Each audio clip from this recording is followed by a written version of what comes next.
जिला आपण रोज पायाखाली तुडवतो ती वस्तू पण आपली गुरु बनू शकते का?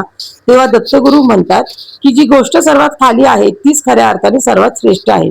एकदा श्री दत्त हिमालयाच्या दिशेने प्रवास करत होते तेव्हा त्यांनी पाहिलं की एक शेतकरी आपल्या शेतामध्ये नांगरणी करत होता. त्याच्या नांगराचे टोक मातीमध्ये खोलवर जात होते, त्यामुळे धरणी माता पाठत होती. पण असं असताना सुद्धा धरणी माता शांत व स्थिर होती. तेव्हा श्री दत्तांनी धरणी मातेला विचारलं, एवढं सहन करूनही तू इतकी शांत कशी ग?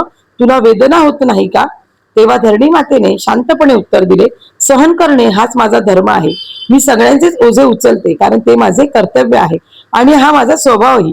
तेव्हापासून श्री दत्तांनी धरणी मातेला आपले गुरु मानले आणि तिच्याकडून 3 अमूल्य ठेवी शिकल्या. पहिलं म्हणजे धैर्य.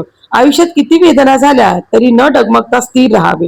दुसरी क्षमाशीलता. ज्यांनी आपल्याला दुःख दिले त्यांना क्षमा करून पुढे निघून जावे. आणि तिसरं निस्वार्थ सेवा. कोणतीही अपेक्षा न ठेवता प्रत्येकाची मदत करत राहावे. म्हणूनच बोलले जाते की धरणी माता ही केवळ माता नाही तर दत्तगुरूंची प्रथम गुरु आहे. बोला.